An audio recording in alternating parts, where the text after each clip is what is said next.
This tutorial will guide you through fixing the issue of the pin and unpin feature not showing on Instagram. If you're unable to manage your pin posts, follow the steps to resolve the problem and enhance your social media experience. It's App Mentor here once again. So let's begin by opening your device's App Store for iPhone users or Google Play Store for Android. Search for Instagram on the search box at the top. If an update is available, tap the Update button to install the latest version. Restart the app after updating to ensure all changes take effect. After that, you can fix it through your device's settings. Navigate to your Settings app, tap on it. Now from here, go to General, go to iPhone Storage right here.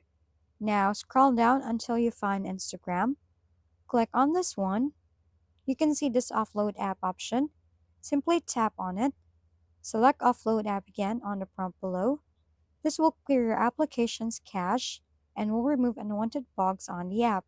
I suggest to restart the app and check if the pin or unpin option is now available. Thank you for tuning in to App Mentor. If this video is helpful, please don't forget to like, hit the subscribe button, and leave a comment for any suggestions. See you on the next video.